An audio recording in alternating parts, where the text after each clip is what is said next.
Assalamualaikum warahmatullahi wabarakatuh. Alhamdulillahi wahdahu wa nasara abdah wa a'azza jundahu wa hazama al-ahzaba wahdah. Asyhadu an la ilaha illallah wahdahu la syarika lah. Lahul mulku wa lahul hamd. Wa ala kulli syai'in qadir. Wa asyhadu anna Muhammadan abduhu wa rasuluh. Allahumma salli wa sallim wa barik ala Muhammad wa ala alihi wa ashabihi wa man sara ala nahjihi wa tamassaka bi syari'atihi ila yaumiddin. Amma ba'd. Sidang pendengar yang dirahmati Allah sekalian, di petang yang penuh barakah ini, marilah sama-sama kita dahulukan dengan lafaz syukur pada Allah Subhanahu wa taala, kerana kita masih diberi kekuatan oleh Allah. Kita dapat menyempurnakan ibadah Ramadan al-Mubarak dengan cara yang terbaik, yakni dengan cara yang diajar oleh Nabi SAW kepada kita. Sidang pendengar yang dirahmati Allah sekalian, pada petang yang mulia ini, saya akan fokuskan satu tajuk yang menyentuh masalah husnuzan, yakni sangka baik kita yang diajar oleh Allah Subhanahu wa taala, yang dibahagi kepada dua bahagian. Yang pertama iaitu husnuzan billah. Kita bersangka baik dengan Allah Subhanahu wa taala. Dan yang kedua iaitu husnuzan ma'an nas. Kita diminta juga untuk bersangka baik dengan manusia. Allah Subhanahu wa taala meletakkan satu kaedah yang disebut di dalam Al-Quranul Karim. Ya ayyuhalladzina amanu athi'u Allah wa athi'ur rasul wa ulil amri minkum. Wahai orang-orang yang beriman, taatlah kamu kepada Allah, taatlah kamu kepada Rasul, dan juga pemimpin-pemimpin dalam kalangan kamu. Memberi satu gambaran yang jelas bahawa husnuzan billah ada kait rapat dengan ketaatan kita kepada Rasulullah SAW. Dalam arti kata yang lain, kita husnuzan dengan Allah bermakna kita husnuzan dengan Nabi SAW. Begitulah sebaliknya, bila kita husnuzan dengan Rasulullah, bermakna kita akan husnuzan dengan Allah Subhanahu wa taala. Adapun husnuzan dengan manusia, Allah Subhanahu wa taala tidak menyebut athi'u ulil amri minkum. Allah menyebut hanya ulil amri minkum, menandakan bahawa bersama dengan manusia ada dua perkara. Allah Subhanahu wa taala juga berfirman di dalam satu ayat yang lain, Ya ayyuhalladzina amanu jtanibu katsiran minadh-dhann inna ba'dadh-dhanni itsm wa la tajassasu wa la yaghtab ba'dukum ba'dha ila akhiril ayat. Maksudnya, wahai orang-orang yang beriman, hendaklah kamu menjauhi kebanyakan daripada sangka buruk. Sesungguhnya sebahagian daripada sangka buruk itu adalah dosa kepada Allah Subhanahu wa taala.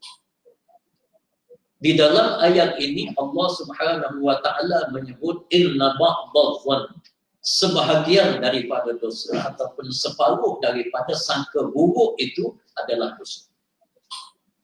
Ramai a'immatul mufassirin ketika mengulas ayat ini menyebut inna ba'dadh-dhanni ism wa ba'dadh-dhanni laysa bi ism.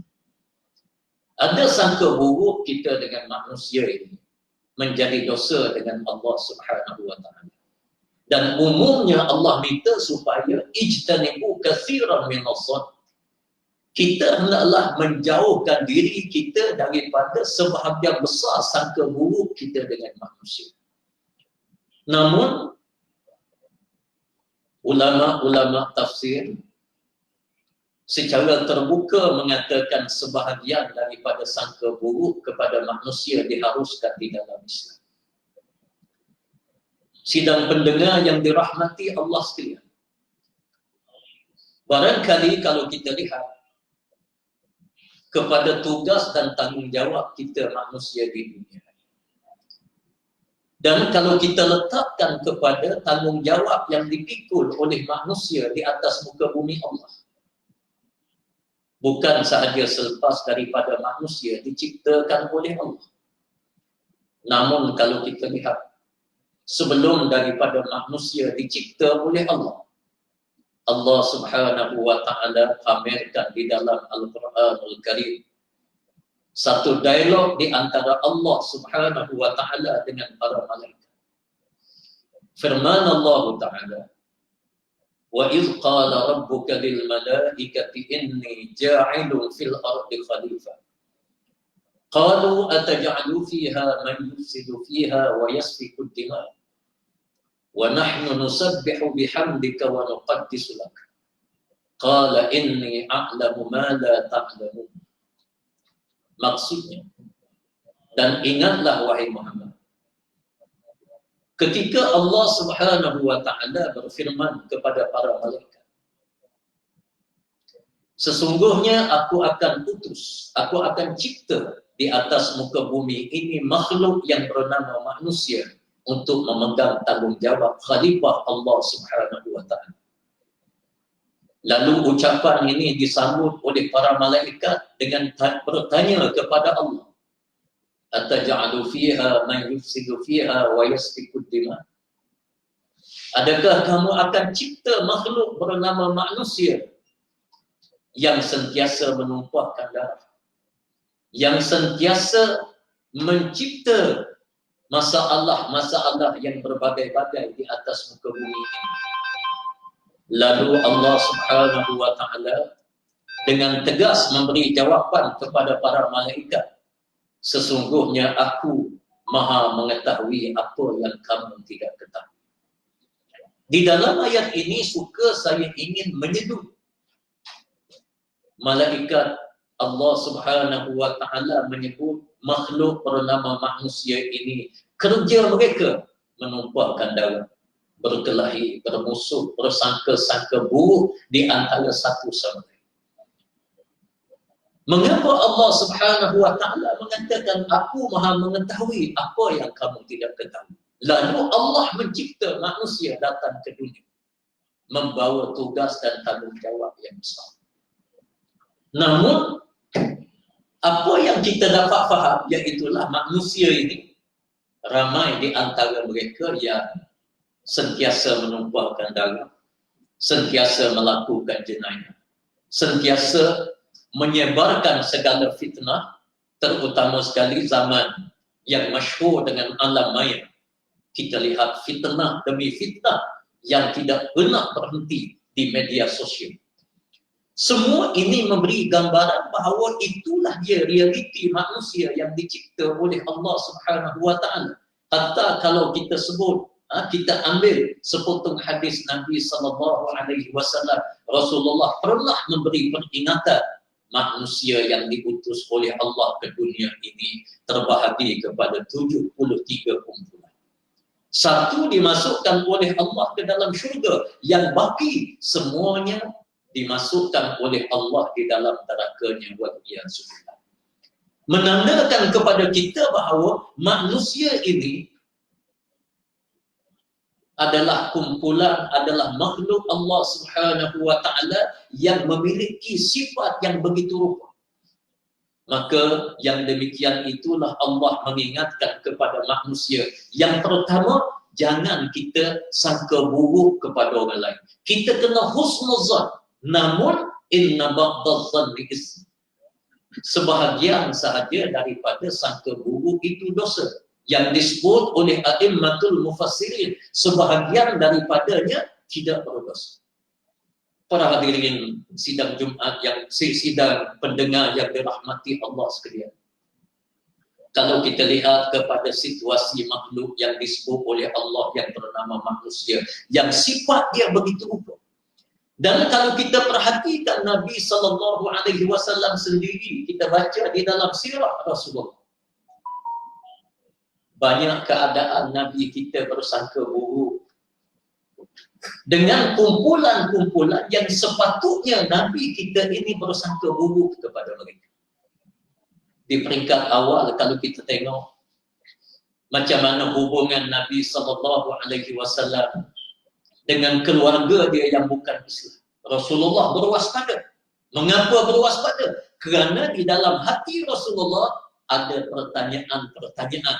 Apa tujuan mereka buat macam ni? Apa tujuan mereka perintah macam ni? Apa tujuan itu? Apa tujuan ini? Maknanya sangkaan-sangkaan daripada Rasulullah yang sepatutnya Rasulullah SAW buat sedemikian rupa. Dan inilah yang disebut sebagai sangka buruk. Dan sangka buruk ini mesti kena pada tempat. Orang yang sepatutnya kita sangka buruk dibolehkan dalam Islam. Musuh-musuh yang datang, kalau dalam konteks negara sebagai contoh, ada wakil ejen daripada CIA, ada ejen daripada negara-negara yang lain yang berbagai-bagai datang ke negara kita untuk mengambil maklumat, untuk cari itu, untuk dibuat provokasi, untuk melumpuhkan ekonomi negara, macam-macam. Dalam aspek yang seumpama ini perlu kita kena ingat, kita sangka buruk kepada kumpulan yang seumpama ini, hukum dia menjadi wajib. Dan sebab itulah kerajaan, kita ada SP, kita ada kumpulan-kumpulan untuk meneliti pergerakan-pergerakan dalaman dan juga luaran yang ada di dalam negara kita. Dan semua ini dia berkait rapat dengan masalah husnuzan dan juga su'uzan. Kita nak sangka baik kepada seseorang ataupun kita tak nak sangka baik kepada seseorang. Sangka baik adalah satu benda yang sangat digalakkan di dalam Islam. Tetapi kepada kumpulan-kumpulan tertentu. Kumpulan-kumpulan yang kita rasakan bahawa mereka ini bukan musuh kita dan mereka ini buat sesuatu yang tidak merugikan kita, yang tidak mengkhianati kita. Dan kumpulan ini sebenarnya ramai. Apa yang berlaku dalam masyarakat kita kadang-kadang kita tersilap langkah. Sepatutnya orang yang kita kena sangka baik, tiba-tiba kita sangka buruk. Kerana dengki kita, kerana hasad kita, kerana apa yang sifat-sifat yang mazmumah, yang keji yang ada dalam diri kita ini, kita pelihara, kita jaga dia, kita suburkan dia. Menyebabkan kita sentiasa bersikap sangat negatif kepada manusia. Dan perkara ini sangat dilarang oleh Allah Subhanahu wa ta'ala. Sangat dilarang oleh Nabi SAW. Sehingga Rasulullah sebut dalam satu hadis, iyyakum wal hasad. Fa innal hasada ya'kulul hasanat kama ya'kulun narul hatab. Jaga-jagalah diri kamu daripada hasad dengki. Kerana hasad dengki ini ibarat api yang memakan kayu. Dan disebut dalam hadis yang lain, hasad dengki kita, sangka buruk kita kepada orang yang tak sepatutnya kita sangka buruk, dia akan memakan amalan-amalan yang baik yang kita lakukan selama ini. Dan dia akan menambahkan kepada kita dosa-dosa yang besar, yang sukar untuk diampun oleh Allah Subhanahu wa ta'ala, kecuali selepas daripada kita menerima kemaafan daripada orang yang kita sangka buruk ataupun orang yang kita fitnah dia, orang yang kita buat benda-benda yang tidak baik. sidang pendengar yang dirahmati Allah sekalian, dalam bulan Ramadan Al-Mubarak yang Allah Subhanahu wa taala letakkan kita ini di madrasatul Ramadaniyah. Kita berada di sekolah ataupun di pusat pendidikan Ramadan Al-Mubarak, yang mana pusat pendidikan ini adalah pusat pendidikan yang unggul yang tidak ada di dalam agama-agama dan ideologi-ideologi yang ini. Ini kelebihan umat Islam. Sebab itu kalau kita mengambil satu contoh tauladan yang dilakukan oleh para sahabat ridwanullahu alaihim ajma'in, kita lihat bagaimana husnuzan, sangka baik. Kalau kita baca di dalam sejarah selepas daripada kewafatan Rasulullah sallallahu alaihi wasallam, siapa yang akan mengganti kepimpinan selepas daripada Rasulullah untuk menjadi khalifah Allah Subhanahu wa taala, menjadi khalifah kepada umat Islam? Semua para sahabat ini adalah orang yang sangat layak. Semua di kalangan mereka adalah layak. Tetapi cuba kita perhati, dicadangkan supaya Sayyidina Umar bin Al-Khattab radhiyallahu anhu mengambil tugas dan tanggungjawab menggantikan Nabi sallallahu alaihi wasallam. Cadangan daripada sahabat lain ambil Sayyidina Umar, kerana Sayyidina Umar ini orang yang tegas, orang yang pengis, orang yang tidak takut kepada wala yakhafuna lawmata laim. Tidak takut kepada musuh, tidak takut kepada siapa saja yang mencela. Celaan orang-orang mencela. Sayyidina Umar bin Al-Khattab radhiyallahu anhu dicadang oleh para sahabat ridwanullahu alaihim ajma'in. Lalu Sayyidina Umar memberi cadangan daripada dia. Dia sangka baik kepada Sayyidina Abi Bakr As-Siddiq radhiyallahu anhu. Kata Sayyidina Umar, aku cadangkan supaya Sayyidina Abu Bakar As-Siddiq radhiyallahu anhu mengganti Rasulullah sallallahu alaihi wasallam dengan mengemukakan hujah yang berbagai-bagai. Hujah yang berbagai-bagai. Antaranya, Rasulullah minta Sayyidina Abu Bakar untuk mengimamkan solat sewaktu baginda keuzur. Dan disebut lagi banyak perkara dalam waktu Rasulullah menerima kunjungan daripada, kalau sekarang istilah sekarang ni, diplomatik yang datang daripada luar negara. Rasulullah minta Sayyidina Abi Bakar Siddiq radhiyallahu anhu supaya mengiringi Nabi sallallahu alaihi wasallam. Lalu Sayyidina Abu Bakar sebut, ya Umar, kamu lebih layak daripada aku. Kamu lebih layak daripada aku. Apa kata Sayyidina Umar bin Al-Khattab radhiyallahu anhu? Wahai Abu Bakar, kalau aku lebih layak daripada kamu, kamu adalah orang yang terbaik di sisi Allah Subhanahu wa taala. Kamu orang yang terbaik di sisi Allah Subhanahu wa taala. Para pendengar yang dirahmati Allah sekalian, maknanya Sayyidina Umar bersangka baik kepada Sayyidina Abu Bakar sampai seolah-olah dia mampu masuk ke dalam lubuk hati Sayyidina Abu Bakar, mengatakan Sayyidina Abu Bakar adalah orang yang terbaik dengan Allah. Dia tahu jiwa Sayyidina Abu Bakar As-Siddiq radhiyallahu anhu adalah seorang yang terlalu dekat dengan Allah Subhanahu wa taala. Ini adalah gambaran husnuzan.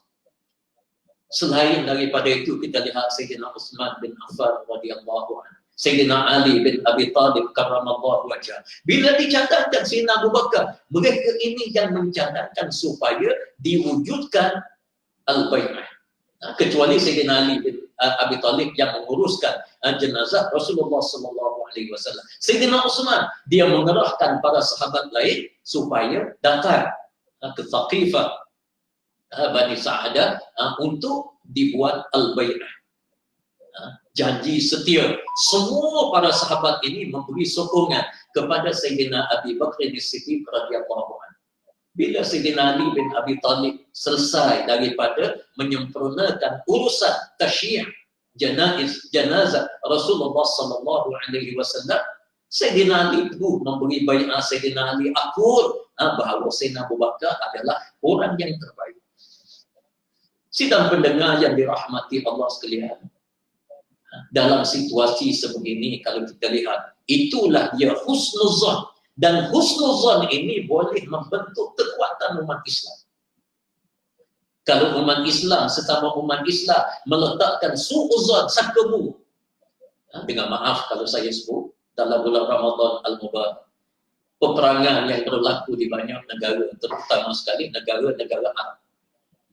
Hancur negara Arab ini bukan Amerika yang pergi bom, tapi Amerika berjaya untuk menghasut masyarakat Arab, sehingga masyarakat Arab sesama Islam ini mereka meletakkan su'uzan yang begitu tebal. Di Syria sebagai contoh, pengalaman saya yang banyak, di Jordan, di Mesir, apabila mereka meletakkan su'uzan sesama mereka, benda-benda khilaf yang kecil dalam masalah fiqh, benda-benda khilaf. Benda khilaf ini kalau kita bincang sampai kiamat pun tak sesat, tetap benda khilaf. Dia bukan benda usul. Sembahyang subuh nak baca kunut, kata nak baca kunut. Kalau kita bincang sampai kiamat tak sesat. Kerana dia adalah perkara benda yang khilaf. Kita tahiyat nak angkat jari, kata nak angkat jari. Kita bincang sampai kiamat, kita tak akan selesai. Sebab itulah Islam mengajar kepada kita husnuzan. Kita kena sangka baik dengan ilmu. Yang pentingnya umat Islam ini belajar ilmu. Buka kita dengan dada yang terbuka, kita baca, kita terima ilmu. Terima ilmu. Dalam konteks negara kita Malaysia, kita beramal dengan mazhab Asy-Syafi'i radhiyallahu anhu. Kita kena husnuzan, sangka baik, dan kita kena menghormati. Kena hormat. Jangan sekali-kali kita menyalahkan mazhab-mazhab yang lain. Tak boleh sama sekali kita menyalahkan mereka. Kerana apa? Masing-masing mereka mempunyai sandaran nas masing-masing. Ini perlu kita kena ingat. Dan kita kena belajar. Dan kalau kita lihat bagaimana husnuzan yang berlaku kepada Al-Imam Syafi'i radhiyallahu anhu. Imam Syafi'i sendiri. Cuba kita lihat. Anak murid Imam Syafi'i adalah Imam Ahmad bin Hanbal. Mazhab Hambali ini anak murid kepada Imam Syafi'i. Guru kepada Imam Syafi'i adalah Imam Malik radhiyallahu anhu. Imam Malik. Imam Syafi'i, subhanallah, seorang imam yang sangat wara, yang sangat tawadhu. Dia berendah diri.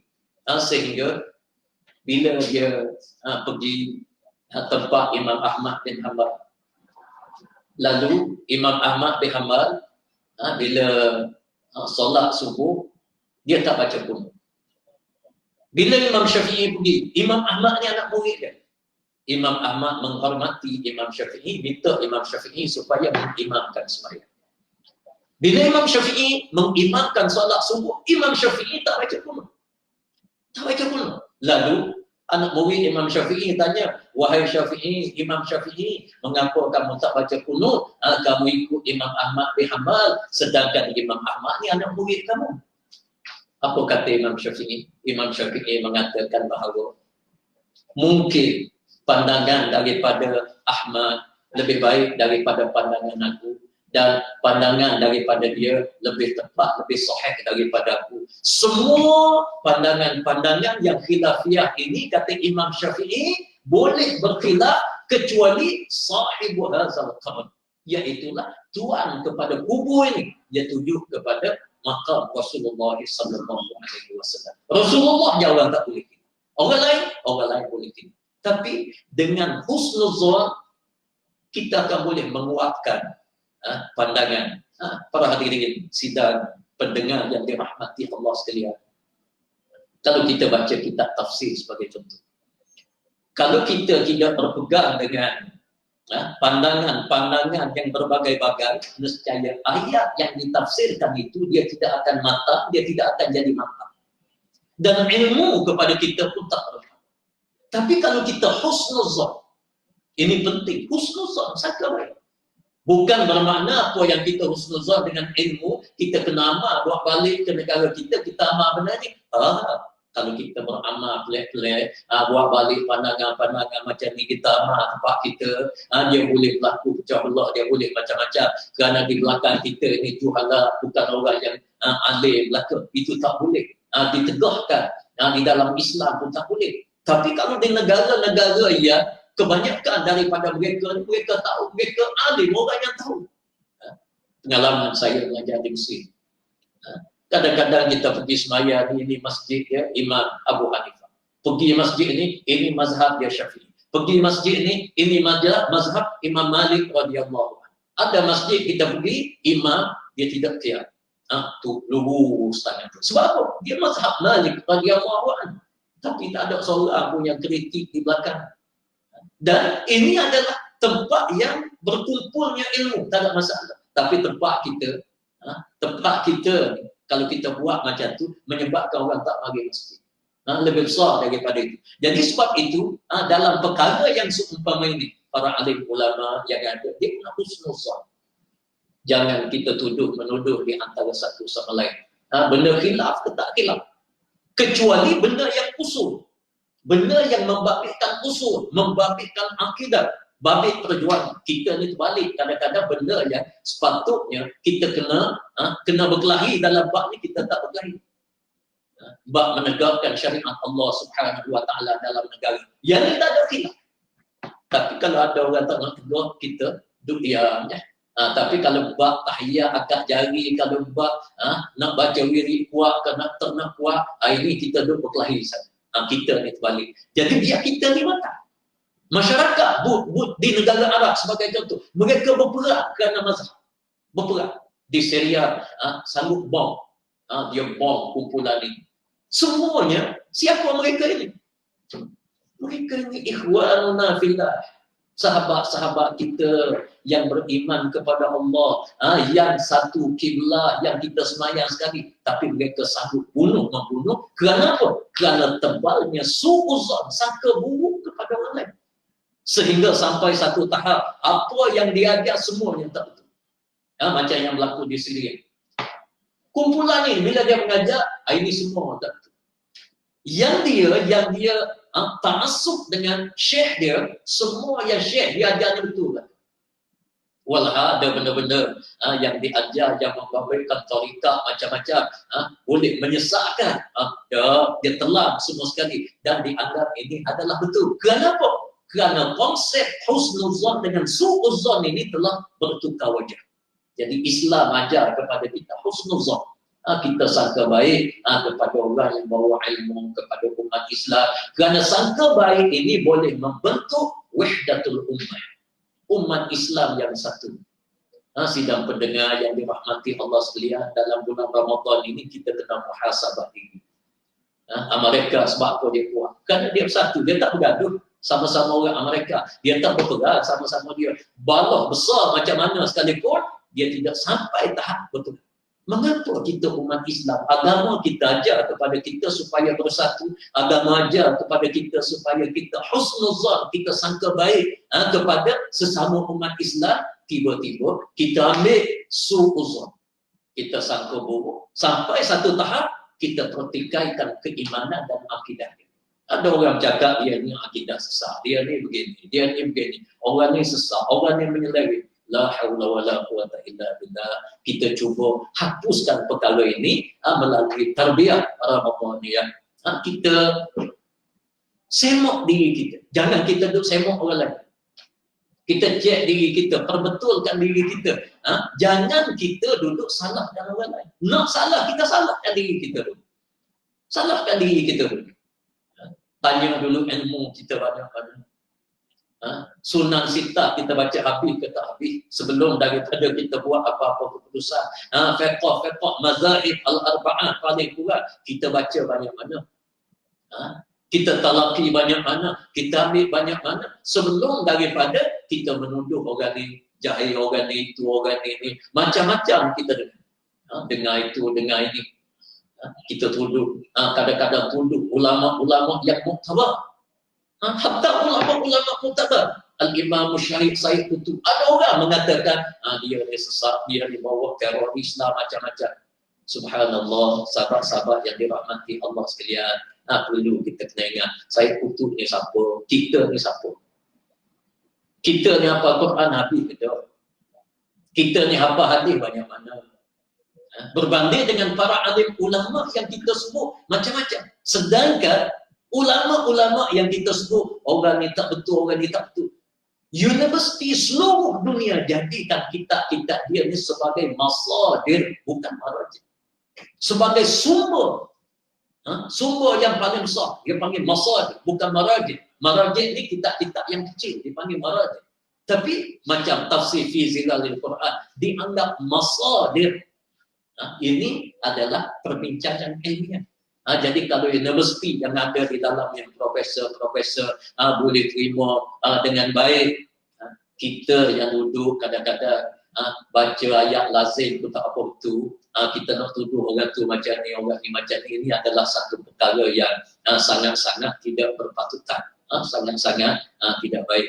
Jadi husnuzan di dalam Islam ni, Islam mengajar kepada kita supaya kita tambah iman kita tambah ilmu yang ada dalam dada kita. Biasanya orang berilmu, dia tidak banyak berkhilaf. Kalau orang yang sentiasa tuduh orang lain begitu begini, ini adalah salah satu daripada tanda sebenarnya dia tidak berilmu. Dia tidak berilmu. Sebab kalau dia berilmu, dia boleh terima benda-benda yang khilaf. Dia boleh terima. Cuma kita nak pegang, itu bab lain. Kita nak pegang. Umpamanya dalam mazhab Syafi'i. Mazhab Syafi'i. Kita kena pegang mazhab Syafi'i di dalam negara kita, dalam konteks negara kita. Tapi jangan menghalang kita untuk kita belajar mazhab-mazhab yang lain. Hatta saya nak sebut pada petang ini, kalau kita ada ruang masa, bacalah kitab-kitab yang berbagai-bagai. Kitab-kitab ulama Syiah. Kita kena baca. Barulah kita mantap kitab-kitab yang ditulis oleh A'immatul Khawarij, Ibadiyah sebagai contoh. Kena baca. Dan sangat menarik kalau kita baca. Ini pengalaman saya waktu saya belajar. Saya baca kitab-kitab daripada Ibadiyah. Baqah, Jamu, Qasas, Maya, macam mana. Kita baca dulu, tengok. Bukan bermakna kita nak ambil, tak. Tapi kita baca. Bila kita baca, barulah kita tahu macam mana manhajiyatul istidlal. Macam mana dia berhujah, dia mengatakan sekian. Macam Jamu, Semaya. Ada orang mengatakan pandangan keluar daripada rumah boleh jamu. Asal keluar daripada rumah boleh jamu. Okey, kita jangan amal, jangan pegang. Tapi paling kurang kita tahu apa sandaran nas dia. Dia ambil nas macam mana? Syiah macam mana cara turut istidlal? Dia istidlal macam mana? Jadi barulah ilmu kita mantap. Jangan sekali-kali kita duduk sebut Syiah sesat. Buku Syiah kita satu pun tak baca. Kalau orang tanya sebab apa Syiah dipanggil Syiah, dia ambil daripada tasyayyuh. Sebab apa? Tak boleh nak jawab anda. Tak boleh nak jawab anda. Dan apa punca dia? Punca dia menyebabkan Syiah ni jadi satu firqah yang begitu besar. Apa punca dia? Kita pun tak boleh nak bagi tahu dia. Janganlah. Jadi sebab itu kita kena husnuzan dalam masalah ilmu ini. Kita kena lebih husnuzan, tetapi kita dalam pegangan kita berkenaan dengan akidah dan seumpamanya, kita kena tegas di dalam perkara ini. Perkara yang usul kita kena tegas. Jangan jadi kebalik. Ni kita kadang-kadang duduk balak benda khilaf. Benda usul yang orang tak buat, kita tak balak. Kerajaan tak melaksanakan syariat.